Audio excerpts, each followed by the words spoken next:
சிந்திக்கிலேன் என்று சேவிக்கிலேன் தண்டை சிற்றடிய வண்டிக்கிலேன் என்றும் வாழ்த்துகிலேன் மயில்வாகினனை சந்திக்கிலேன் பொய்யை நிந்திக்கிலேன் உண்மை சாதிக்கிலேன் புத்தி கிளேசமும் காயக்கிளேசமும் போக்குதற்கே. சிந்திக்கிலேன் நின்று சேவிக்கிலேன் தண்டை சிற்றடியை வந்திக்கிலேன் ஒன்றும் வாழ்த்துகிலேன் மயில்வாகனனை சந்திக்கிலேன் பொய்யை நிந்திக்கிலேன் உண்மை சாதிக்கிலேன் புத்தி கிளேசமும் காயக்கிளேசமும் போக்குதற்கே. அடியேனின் உள்ளத்தில் துக்கங்களையும் உடலின் துயரங்களையும் அறவே அகற்றுவதன் பொருட்டு திரு முருகப்பெருமானை நினைக்கின்றேன் இல்லை. அவருடைய சன்னதியில் நின்று தரிசிக்கின்றேன் இல்லை. தண்டை அணிந்த சிறிய திருவடிகளை வணங்குகிறேன் இல்லை. அவருடைய பெருமைகளில் ஒன்றையாவது சொல்லி வாழ்த்துகின்றேன் இல்லை. மயிலை வாகனமாக கொண்ட அப்பரமபதியை சந்திக்கிலேன் இல்லை. பொய்யை நிந்திக்கிலேன் இல்லை. மெய்யான செயல் எதுவும் செய்கிறேன் இல்லை. சித்தி விநாயகமூர்த்திக்கு ஜெய், சத்குரு அருணகிரிநாத சுவாமிக்கு ஜெய், வெற்றி வேல் முருகனுக்கு ஹரஹரோஹரா. யானதென்னும் எண்ணங்கள் நீங்க இகபர சுகமதை எனக்களிப்பாய். யானுனை என்றும் இராப்பகல் தொழுதே என் துயர் களைவாய் கணநாதா. ஸ்ரீ கணபதி சப்தகம் கந்தர் அலங்கார வரிசையிலே இன்று 60வது பாடலை காண இருக்கிறோம். இதுல இன்னும் ஒரு விசேஷம்னா, அந்த பாட்டுல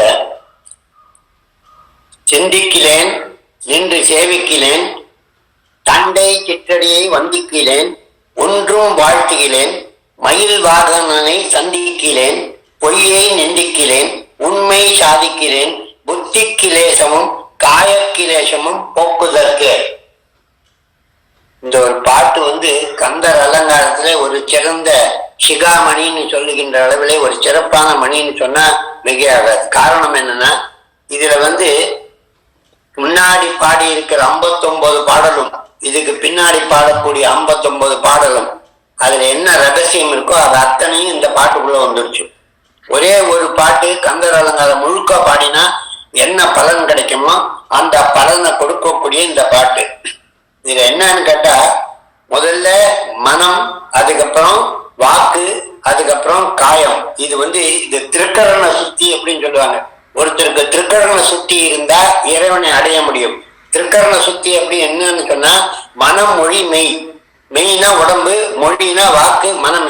மனம் மொழி மெய்யாலே தினம் உன்னை துதிக்க மங்கள இசை என்றும் வாக்கினில் ஒலிக்க கணபதியே வருவாய். அந்த பாட்டுல கேட்டிருப்பீங்க. மனம் மொழி மெய்யாலே தினம் உன்னை துதிக்க.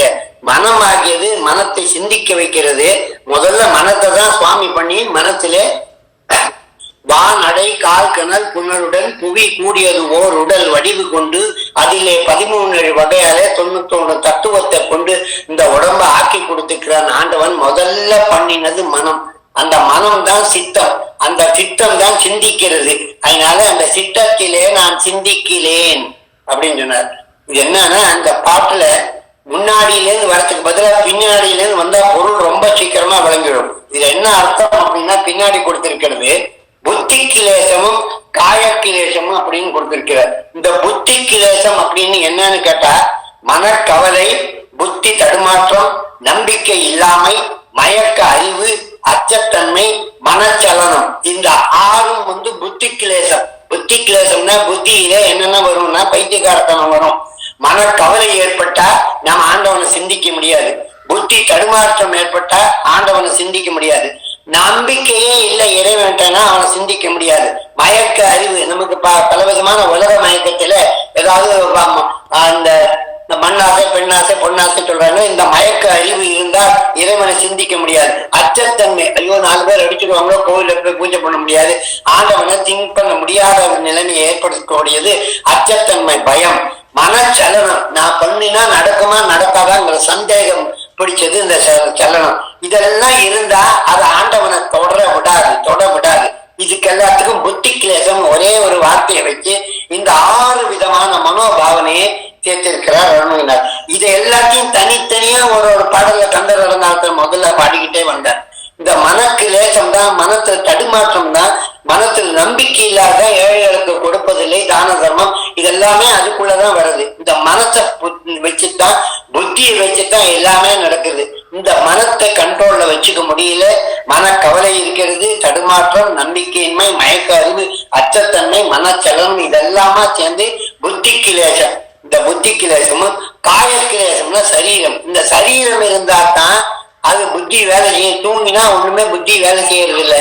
இந்த சரீரம் தூக்கத்திலிருந்து வெளியில வந்த போது சரீரம் ஆட்கொள்றது. சரீரத்தை என்ன பண்றதுன்னா, அந்த சரீரத்துல பஞ்சபூதங்கள் இருக்கு, பஞ்ச இந்திரியங்கள் இருக்கு, பஞ்ச தன்மாத்திரை இருக்கு. இதனால அந்த சரீரம் எல்லா விஷயத்தையும் புரிஞ்சு கொள்ளுகிறது. ஆனால் அதுக்கு சோம்பல் இருந்தால் இறைவனை அடைய முடியாது. உடல் நோய் இருந்தால் இறைவனை அடைய முடியாது. உடல் வலி இருந்தால் அந்த வலியில தான் சிந்தனை இருக்கும், இறைவனை நினைக்க முடியாது. உடல் துன்பம் இருந்தால் இந்த துன்பத்தை நினைத்து கொண்டிருப்போம். இதுக்கு இருக்க இடம் இல்லையே, மழை அடிக்கிறத, வெயில் அடிக்கிறத, குளிர் அடிக்கிறத தாங்க முடியல என்ற துன்பத்தினாலே அந்த இறைவனை நினைக்க முடியாது.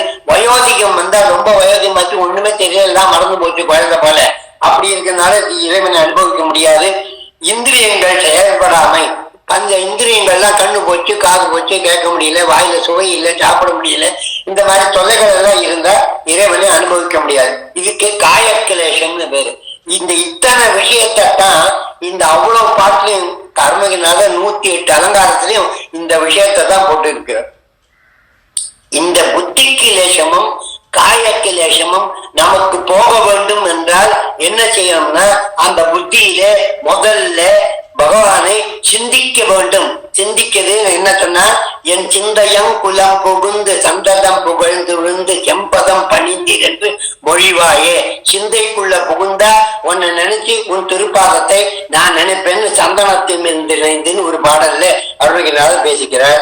சேவிக்கிறேன்னா சீரான போல கால நவமணி மாலாபிஷேக பார வெகுவித தேவாதி தேவர் சேவை செய்யும் முக மலராரும் ஆறுமுக பெருமானும் 12 கரங்களோட மயில் மேல வச்சு அவனை சேவை செய்தார்கள். தேவர்களே அப்படின்னா தேவர்கள் நமக்காக்கக்கூடியவர். அவர்களே முருகப்பெருமானுக்கு சேவை செய்தார் என்றால் நாமெல்லாம் சேவை செய்ய வேண்டாமா? அதனால சிந்திக்கவில்லை, சேவிக்கவில்லை. நின்று சேவிக்கவில்லை. உன்னை சேவிக்கணும், சேவிக்கல, நான் சேவிக்கவே இல்லை.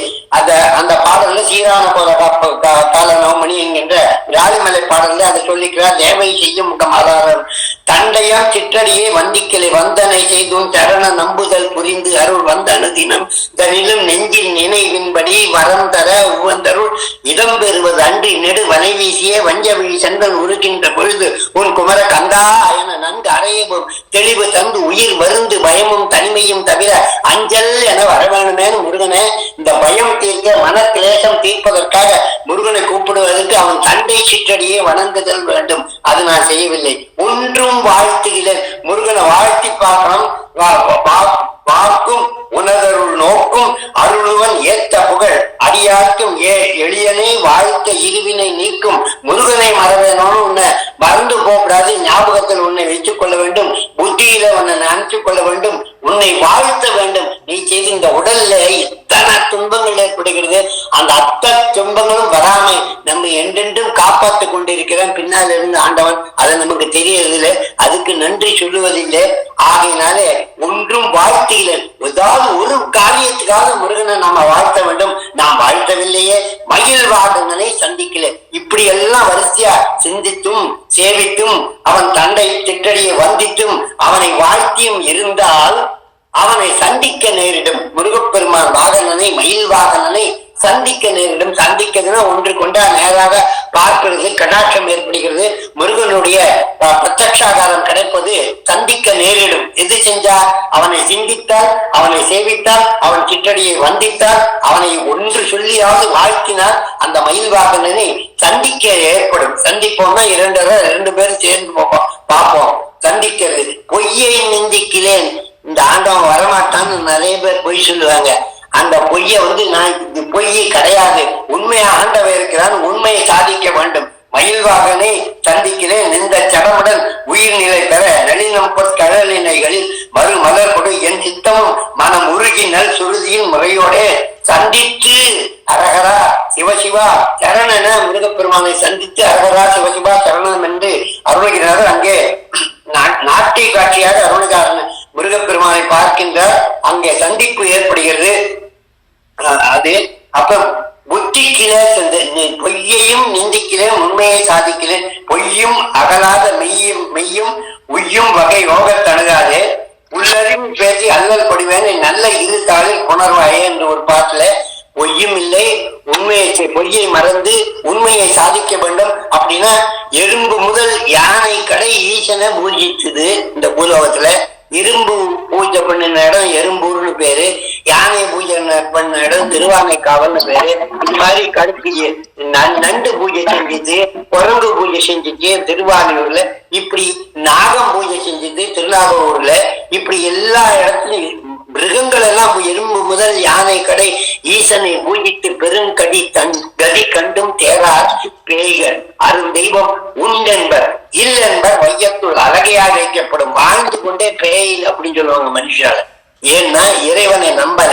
இவ்வளவு மிருகங்கள் கூட நம்புகின்ற ஈசனை நான் நம்பவில்லையானா நான் என்னத்துக்கு லாயக்கு அப்படின்னு சொல்ற.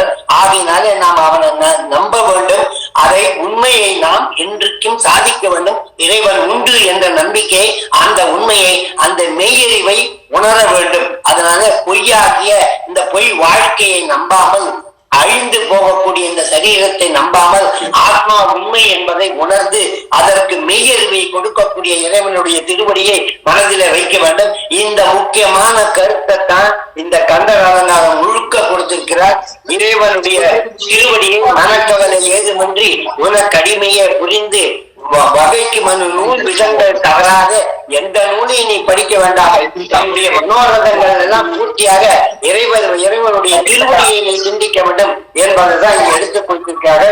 அதுதான் இந்த பாட்டுல முக்கியமான ஒரு கருத்து. என்னன்னு சொன்னா, இறைவனை நாம் மனதாலே சிந்திக்க வேண்டும், அவனை சேவிக்க வேண்டும், அவன் சிற்றடியை வந்திக்க வேண்டும், அவனை வாழ்த்த வேண்டும், அவனை சந்திக்க வேண்டும். இதெல்லாம் சொல்லித்தான் இந்த அப்ப சொல்லுங்க கோபால். ஆகினாலே இந்த புத்தி கிளேசம் ஏற்படாமலும் இந்த காய கிளேசம் ஏற்படாமலும் நம்முடைய வாழ்த்த இறைவனை வாழ்த்துவதற்கு வாயும் நினைத்த மனடைஞ்சும் தாழ்த்த சென்னியும் தந்த தலைவனை சூழ்த்த மாமலர் தூவி துதியாதே வீழ்த்த வாழ்வினை ஏன் நெடுங்காலன்னு அருள்கிறார் இந்த தேவாரத்தில் சொல்லுவாங்க. அந்த அளவிலே இறைவனை வாழ்த்த வேண்டும், அவனை சிந்திக்க வேண்டும். மனதாலே அருணகிரிநாதர் என்ன பண்றாருன்னா அவருடைய வாழ்க்கை நிகழ்ச்சியே இதற்கு ஒரு ஆதாரம். இந்த அருணகிரிநாதருடைய முழு சரித்திரத்தை, நம் குருநாதன் ஆகிய அருணகிரிநாதருடைய முழு சரித்திரத்தையே திருப்புகழ் பாடல்களில் இருந்து துளி துளியாக எடுத்து பெரியவர்கள் எல்லாம் அதை ஒரு கதையாக பண்ணி அருணகிரிநாதர் வாழ்க்கை வரலாறை சொல்லி இருக்கிறார்கள். அதுல என்ன பண்றாருன்னா, அருணகிரிநாதர் சிற்றின்பத்தில ஈடுபட்டு தன்னை மறந்து புத்தியை மறந்து புத்திக்கு கிளேசம் ஏற்படுகின்ற அளவிலே இறைவனை சிந்திக்காமல் அவர் என்ன பண்ணார், புத்தியை மறந்து போய் அந்த புத்தி கெட்டு இந்த சிற்றின்பத்துல ஆசை கொண்டு அந்த இயற்கை வினோதங்களை எல்லாம் அனுபவிச்சு கொண்டிருந்தார். இறைவனே நினைக்கவில்லை. கடைசியிலே காயக்கிளேசம் ஏற்பட்டு உடம்புல நோயெல்லாம் ஏற்பட்டு என்ன பண்றது தெரியாம வழி இல்லாம கடைசியில மேல கோவில் மேல கோபுரத்துல மேல போய் ஆண்டவன்கிட்ட தன்னை முழுமையா சமர்ப்பணம் செய்து முருகான சிந்திச்சாரு. அவர் சிந்திச்சு கீழே விழுந்த போது முருகப்பெருமான் அவரை பிடிச்சு காட்சியை கொடுத்து அவரை திருப்புகழ் பாடு ஆக்கி நல்ல நிலைமைக்கு கொண்டு வந்தார். பட்ட மரத்தை துடுக்க செய்தார். அருணகிரிநாதர் 16,000 திருப்புகழ் பாடல்கள் கொடுத்தார். காரணம் என்னன்னு கேட்டா, அவரை முதல்ல அவரை நம்பிக்கையில அவரை சிந்தித்து முருகான்னு சொன்னார். அவன் காட்சி கிடைத்தது, அவனை சேவித்தான், அவன் திருப்படியை வாழ்த்தினார். முருகப்பெருமான் திருப்புகழ் பாடி முத்தை தெரு எடுத்துக் கொடுத்த போது அவனை பாடினான். மயில்வாகனை சந்திக்க ஏற்பட்டது. 10 திருமுகம் 6உடன் 12 தோள்களுமாய் சித்தித்திருக்கும் அமுது கண்டார். ஆகினாலே அவர் பொய்யை நிந்தித்து உண்மையை சாதித்து காட்டினார். புத்தி கிளேசம் இருந்தது, காயக்கிலேசம் இருந்தது, அதை போக்கிவிட்டது முருகன் அருள். 16,000 திருப்புகள் நமக்கு கிடைத்தது என்பதனாலே இந்த பாட்டு இந்த கந்தர் அலங்காரத்துக்கு சாரமான பாட்டு. புத்தி கிலேசமும் காயக்கிலேசமும் போக்குவதற்கு நாம் முருகனை சிந்திக்க வேண்டும், அவனை சேவிக்க வேண்டும், அவன் சிற்றடியை வந்திக்க வேண்டும், அவனை வாழ்த்த வேண்டும், மயில்வாகனை மனதார சந்திக்க வேண்டும், பொய்யை நிந்திக்க வேண்டும், உண்மையை சாதிக்க வேண்டும் என்பதுதான் இந்த பாட்டுடைய ரகசியம். இப்ப முழு பாடலையும் பார்க்கலாம். சிந்திக்கிறேன், நின்று சேவிக்கிறேன், தந்தை சிற்றடியை வந்திக்கிறேன், ஒன்றும் வாழ்த்துகிறேன், மயில்வாகனை சந்திக்கிறேன், பொய்யை நிந்திக்கிறேன், உண்மை சாதிக்கிறேன், புத்தி கிலேசமும் காயக்கிலேசமும் போக்குதற்கு என்கின்ற ஒரு சிறப்பான கந்தர் அலங்கார பாடல். வெற்றி வேல் முருகன்.